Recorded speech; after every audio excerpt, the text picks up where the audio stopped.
Bienvenue sur Teach, votre rendez-vous de maturité. La parole de Dieu descend de la tête au cœur et du cœur à l'action. On a toujours souci de lire ce qui est écrit pour le comprendre, pour le vivre et pour devenir un instrument par lequel cette vérité des Écritures touche les gens autour de nous. Cette semaine, nous allons parler de quelque chose de très intéressant. Puisque nous parlons du Saint-Esprit, de son rôle, de son œuvre, de sa vie autour de nous, essayons de combiner ces deux vérités. D'un côté, la spiritualité, vivre selon l'Esprit, être conduit par l'Esprit, et de l'autre, la maturité, le travail dans le caractère. Aujourd'hui, on va parler de ces deux réalités devant nous. S'agirait-il vraiment de faire un choix entre le fruit de l'Esprit qui bâtit notre caractère ou les manifestations de l'Esprit qui démontrent la puissance de Dieu au travers de nous? Fruits et dons. Faut-il faire un choix entre le feu et le fruit, entre la puissance et le caractère? Est-ce qu'il faudra se positionner au milieu? Quel est l'équilibre? Eh bien, let's teach. Grandissons ensemble.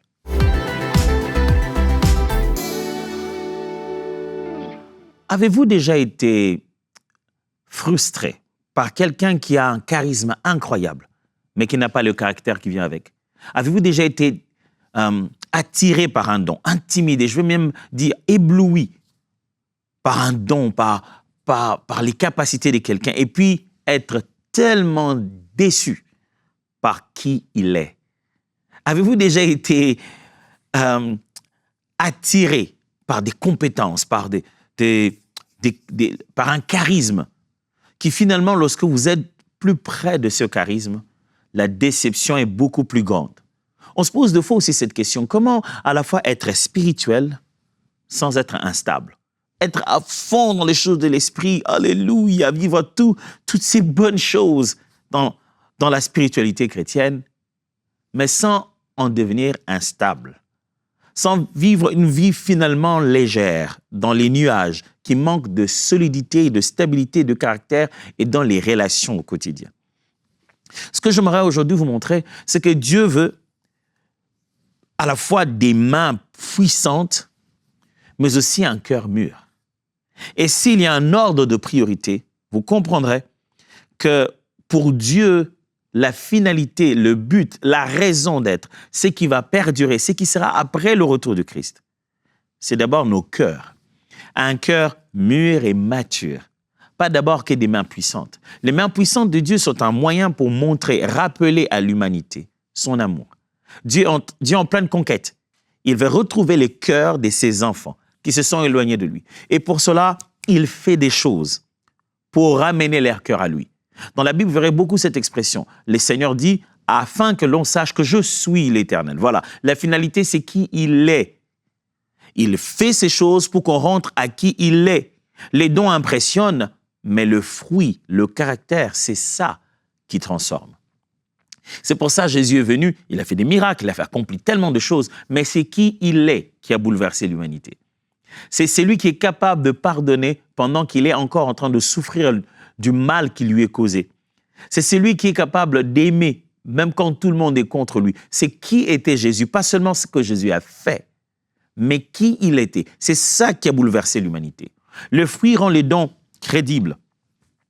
Lorsque on a des fruits de l'esprit, on a le caractère chrétien qui vient avec, ça fait que nos dons deviennent plus crédibles. Avez-vous déjà vécu avec quelqu'un qui a des dons incroyables, mais qui est d'une malhonnêteté criante? Autant vous avez entendu parler, poser les mains sur le malade, donner des paroles prophétiques, avoir la connaissance des mystères de Dieu, mais vous rapprochez de lui, vous vous rendez compte que c'est un filou, un arnaqueur. Il n'y a plus aucune crédibilité sur ses dons, n'est-ce pas? Vous commencez à vous demander, d'ailleurs, je me demande quand il fait ces choses-là, est-ce que c'est vraiment de Dieu, ça? Mais avant de connaître son caractère, vous étiez sûr que c'était Dieu. Mais le jour où vous découvrez que son caractère est complètement différent de celui de Christ, vous commencez à vous questionner. Est-ce que même ses actions sont vraiment de Christ? Rassurez-vous, mes frères et sœurs, quelles que soient les œuvres qu'on a accomplies, le jour où le caractère contredit nos œuvres, nos œuvres deviennent discréditées. ça perd de la crédibilité. Non seulement dans ce contexte où les fruits, le caractère crédibilisent ton don, l'ordre dans lequel tu vis ces dons-là, ça aussi, ça rend ton don utile. Les gens en voient l'utilité, l'impact, parce que c'est opéré dans l'ordre, dans une certaine logique. Ça laisse l'espace au plan des dieux d'être exécuté. Regardons tout ça dans la Bible, hein, pour que je ne puisse pas parler en l'air. Galates, chapitre 5, versets 22 à 23, un texte qui nous rappelle justement le fruit de l'esprit. Galates, chapitre 5, versets 22 à 23. La Bible dit ceci. « Mais le fruit de l'esprit, c'est l'amour, la joie, la paix, la patience, la bonté, la bénignité, la fidélité, la douceur, la tempérance. La loi n'est pas contre ces choses. » Voilà. Dieu n'interdit pas aux gens d'être remplis d'amour. Dieu n'interdit pas aux gens d'avoir la joie. Dieu n'interdit pas aux gens de manifester la paix et en eux et autour d'eux, ni la patience, ni la bonté, ni la bénignité, ni la fidélité, ni la douceur, ni la tempérance. Dieu n'interdit pas, il encourage cela. C'est le caractère de Dieu. C'est le signe que vous avez l'esprit. Oh oui. Oui, moi, j'ai l'Esprit de Dieu quand je sens le Saint-Esprit. Je veux que tu apprennes à le sentir dans la joie, dans la paix, dans la douceur, dans la patience, dans la fidélité, dans la douceur. Que tu ne le sentes pas seulement quand on a les yeux fermés en train de prier et qu'on veut prier pour les malades, mais tu le sentes aussi quand tu es sur le point de t'énerver, de t'éclater, d'exploser et que tu le reconnaisses. Non, non, non. Que dit l'Esprit à l'intérieur de moi? Quelle est ma nouvelle nature? Comment répondre avec ce que je suis devenu? Le fruit est l'indicateur principal d'une vie remplie. C'est ce que Paul nous montre ici. Il dit, voici une vie qui vit sous la loi et sous la chair, qui a compris les plaisirs de ce monde, le plaisir, la sollicitation de sa nature physique, sa nature humaine. Mais voilà quelqu'un qui vit rempli du Saint-Esprit, conduit par l'Esprit. Et pour Paul, dans ces textes-là, le fruit, le caractère est l'indicateur principal d'une vie remplie du Saint-Esprit. Où allons-nous chercher les preuves d'une vie remplie du Saint-Esprit? Où allons-nous chercher les preuves? On les cherche où?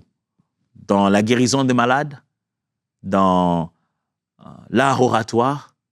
Dans les paroles prophétiques? Dans les discernements des esprits? Dans la délivrance?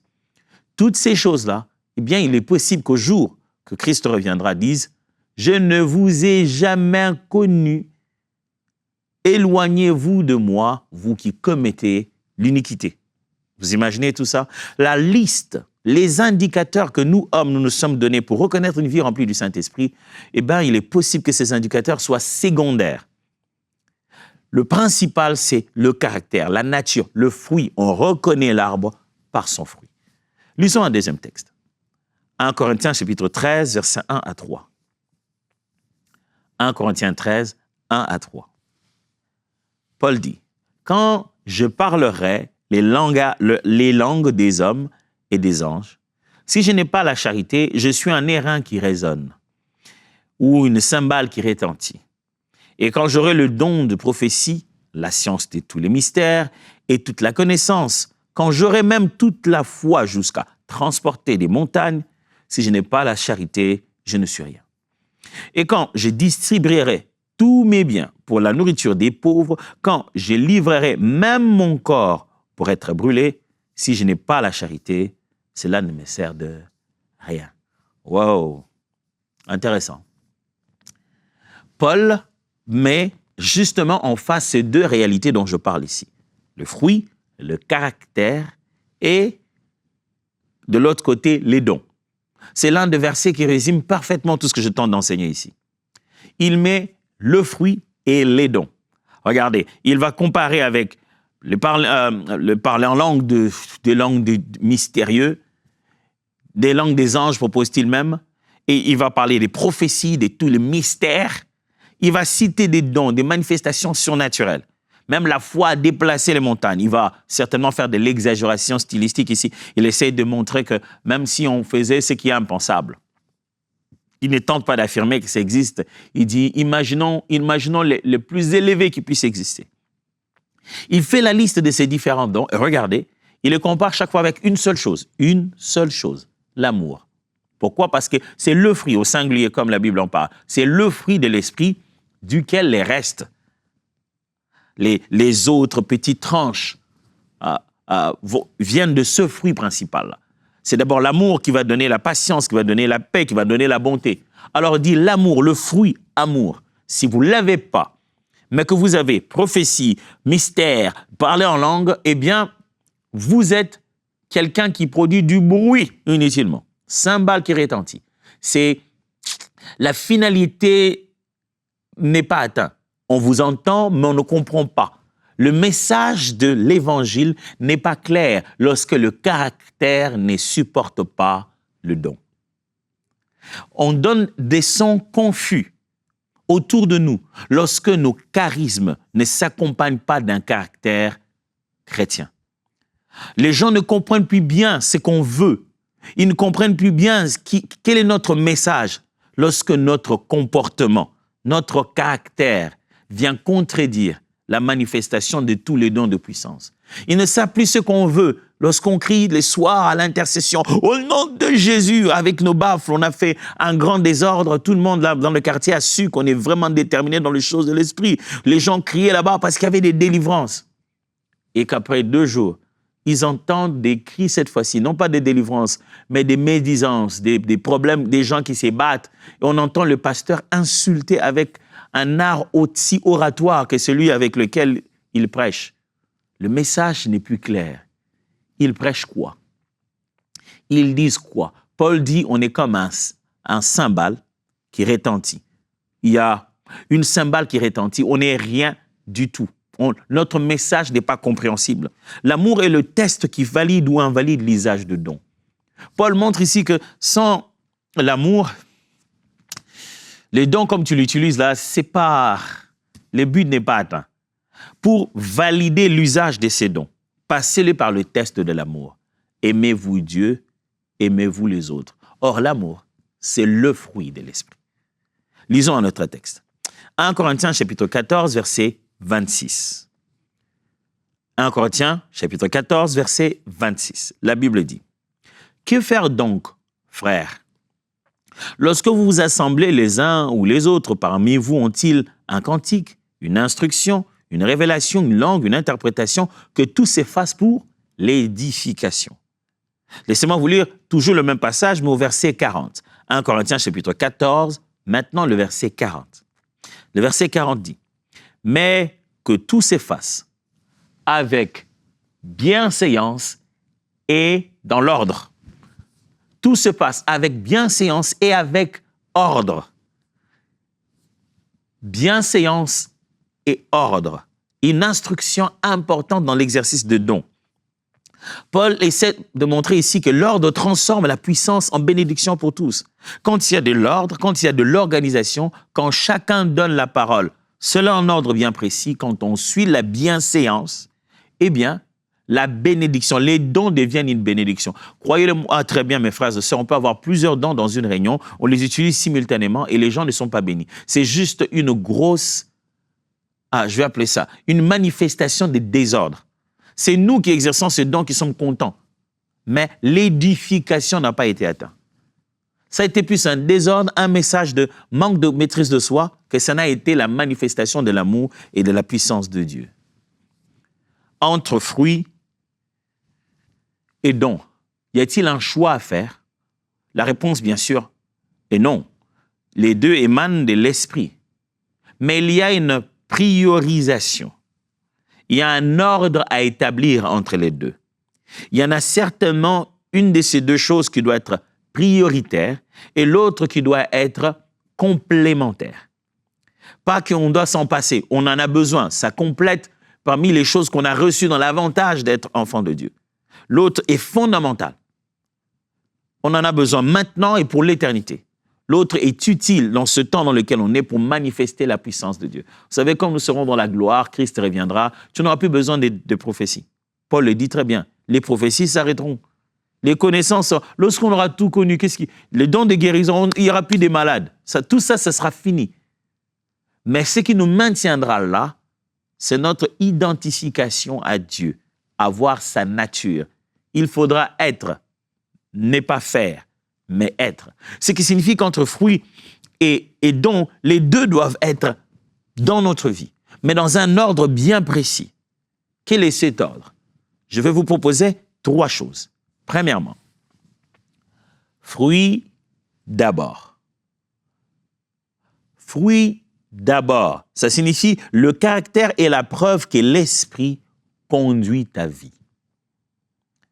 Le caractère est la preuve que l'esprit conduit ta vie. C'est très fort ça. Hein? Si tu te dis être conduit par le Saint-Esprit, ce n'est pas seulement parce que je priais et le Seigneur m'a dit « Lève-toi ce matin, va à l'entrée de la rue, tu verras une femme qui va passer avec son enfant, prie pour son enfant qui est malade et il sera guéri. » Oh, fantastique! Le Seigneur t'a vraiment utilisé.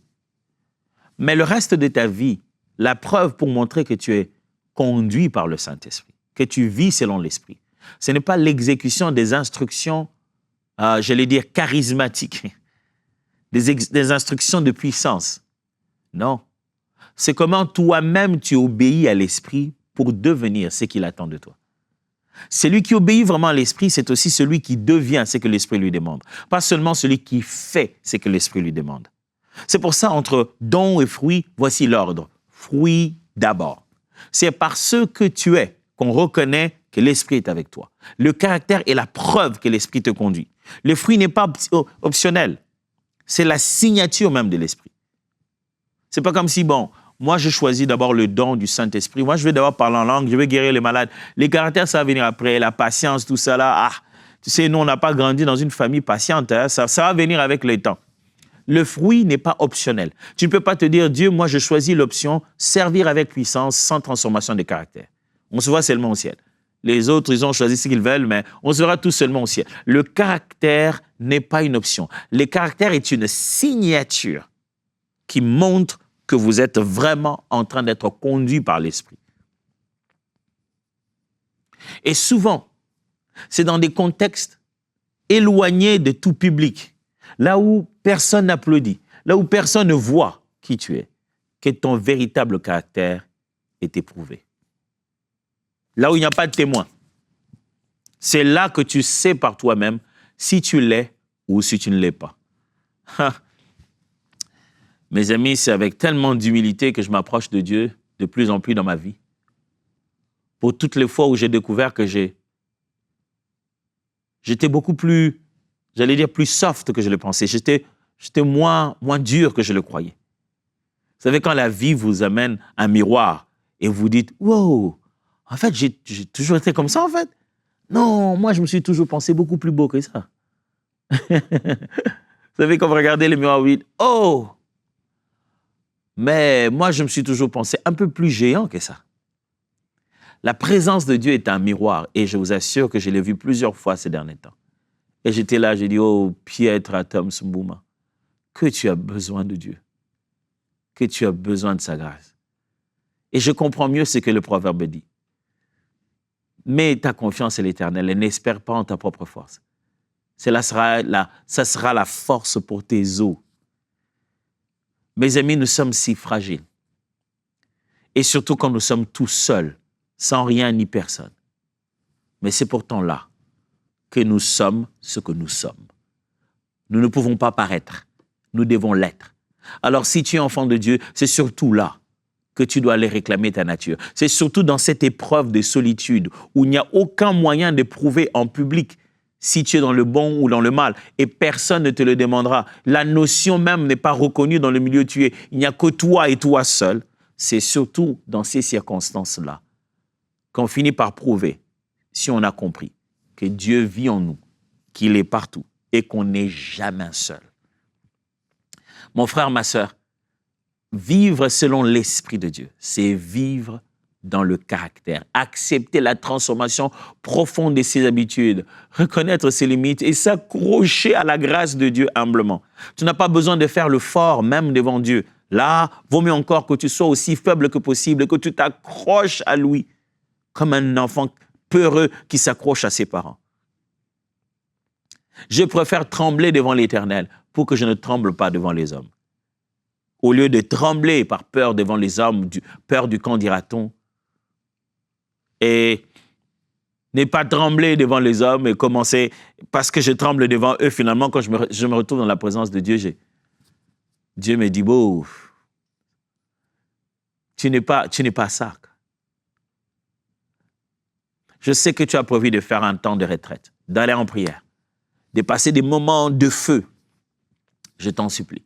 Pendant ce temps, pense aussi à prier pour ton caractère. Ne prie pas que pour l'Église, pour l'œuvre, le ministère, pour les genres de choses que tu peux faire.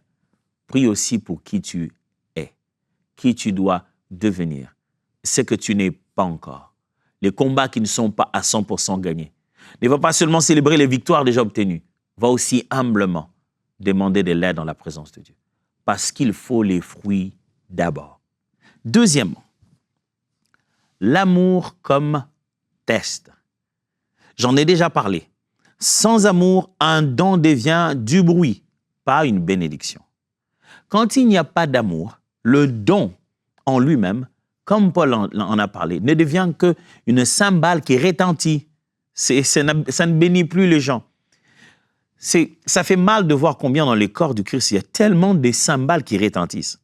Oh, ça retentit sur les réseaux sociaux, ça retentit dans les vidéos sur YouTube, des cymbales qui retentissent. Parce qu'au fond, ce n'est pas l'amour qui est à la base. Au fond, c'est un amour excessif de soi-même. C'est un besoin de carrière. C'est un besoin d'être vu, pas un besoin de servir.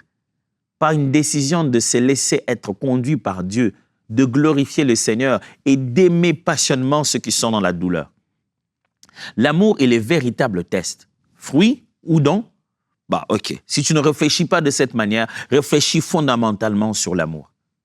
Ça signifie que quand l'amour mène, la peur recule. Quand c'est l'amour qui est à la base de ça, tu ne crains plus. Tu te dis plus, oh, et si je lui ai imposé les mains, il n'était pas guéri. Tu n'es plus dans la performance. Tu te dis, j'aime son frère, j'aime cette sœur, je suis touché par ce qui lui arrive, je vais prier pour lui. Tu ne te poses plus la question, est-ce qu'il va guérir, il ne va pas guérir, et si ça ne marchait pas, quelle serait ma réputation? L'amour est en réalité comme un genre de contenant du don. Imaginez que le don vous est donné, je me répète, il est bien emballé, il est contenu dans un grand contenant, dans un récipient. Et ce récipient-là, qui vous permet de gérer le don efficacement, c'est l'amour. Mon ami, quand l'amour de Dieu, de ses intérêts, de son peuple est dans votre cœur, vous allez être étonné de la façon dont Dieu peut vous utiliser. Vous savez, moi avant, j'ai prié pour être utilisé de façon précise. Je veux dire, Seigneur, je m'attends à ça, je m'attends à ça. Peut-être que je n'ai pas découvert quelque chose de spécial non plus, mais je pense que depuis un moment, j'ai ajouté dans ma façon de prier à être disponible. Je préfère être utilisé comme il veut, quand il veut, où il veut, sans aucun besoin, pardonne-moi, d'une quelconque gloriole, d'une quelconque reconnaissance humaine. En me disant, Dieu n'a pas de limite de comment il doit utiliser ses serviteurs. On lui appartient, lui. Il nous utilise comme il veut. Vous savez, moi, vous ne saurez pas ce que je peux faire avec ma petite cuillère à la cuisine. Avec la cuillère, je fais des fois des choses que seul avec la fourchette on fait, vous savez. Avec la cuillère, je cogne quelque chose, avec la cuillère, j'ouvre quelque chose, ça m'appartient. Je ne veux pas être censuré. On va m'appeler en disant, non, mais monsieur, la boutique, vous avez acheté cette cuillère, c'est plainte. Pourquoi? Parce qu'en fait, normalement, vous ne l'avez pas utilisée pour ça. Ce n'est pas une cuillère pour prendre votre médicament. Vous ne pouvez pas prendre votre médicament en sirop dedans. Donc, on est obligé de retirer ça sur le marché. On est obligé de vous le retirer. En fait, vous ne pouvez plus utiliser. Ça ne va pas se faire. C'est à moi. C'est moi qui décide de comment je l'utilise. Il y a un usage qui vient avec, mais il y a aussi des usages qui sont circonstanciels. Mon frère, ma sœur, quand tu as ce récipient de l'amour, tu peux bien porter n'importe quel don. Vous avez vu comment Jésus a fait? Il n'était qu'amour. Dieu a tant aimé le monde et l'expression de cet amour était Christ. Et quand il a commencé à aller de lieu en lieu faisant du bien, la Bible dit cette phrase. Les hommes, ils bénirent Dieu, ils rendirent grâce à Dieu de ce qu'il a donné de tels dons aux hommes. J'aime bien ces textes-là. Ils n'étaient pas encore conscients de la divinité de Christ, mais ils disent, wow, Seigneur, un être humain peut avoir un type de don comme ça. Merci, Seigneur. Il portait ça avec tellement d'amour. Et troisièmement, si je parlais de la priorité, si je parlais de l'amour comme test, sachez aussi que l'ordre, c'est la protection. Ordre comme protection. L'ordre rend les dons compréhensibles, utiles et sûrs. Entre don et caractère, comment trouver de l'équilibre? Sachez que la priorité est dans le caractère. Et sachez aussi que c'est avec amour qu'il faut exercer les dons. Et sachez aussi que c'est avec ordre qu'il faudrait exercer les dons dans un contexte collectif. L'ordre protège l'Église. L'ordre protège même toi-même la personne qui exerce le don. Ça te protège énormément. Ça rend ce que tu fais compréhensible vis-à-vis des autres. Et ça le rend aussi utile et plus sûr. Imaginez qu'on est une personne et on a 4 à 5 personnes qui veulent donner des paroles prophétiques à l'individu. On se met tous à côté de la personne. Moi, Dieu m'a dit, et chacun se met à dire simultanément. Parce qu'on ne peut pas arrêter le flow, je ressentis, je dois parler. La personne sortira là en se rappelant que d'une seule chose, c'est qu'il y avait du désordre et c'était confusant. Il est rentré sans rien avoir compris. L'ordre ne réduit pas l'esprit, vous le savez. Ça n'empêche pas au Saint-Esprit d'agir. Ça rend plutôt l'Esprit de Dieu plus audible dans la famille chrétienne. Comme dans toute famille en bonne santé, il y a des règles conduites par l'amour.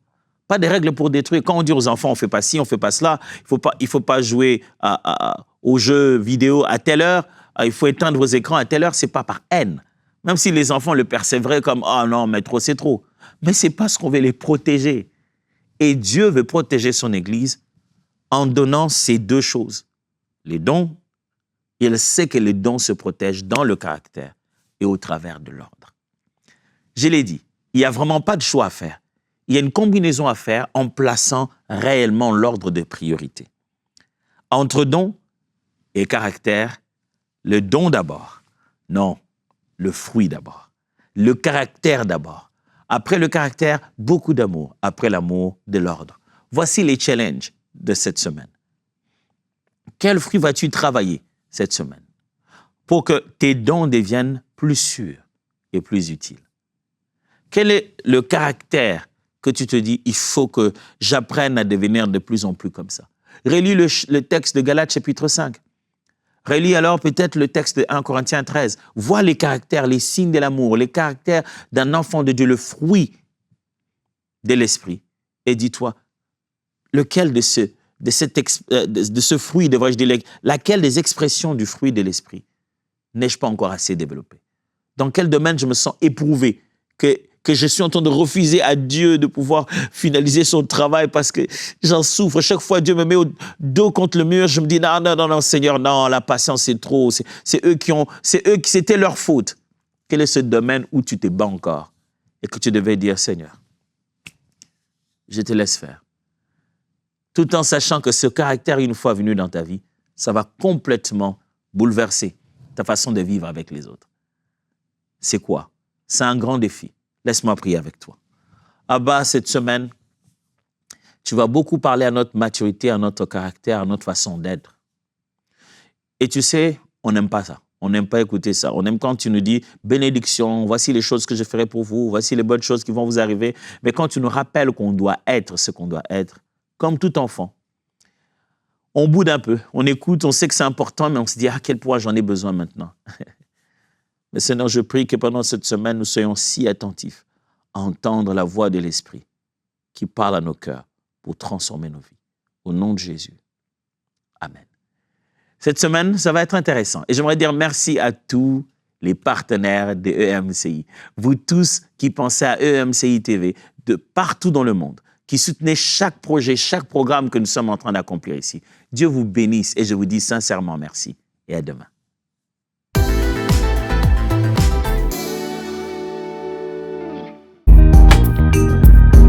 Merci à tous nos précieux partenaires grâce auxquels cette émission a pu être réalisée.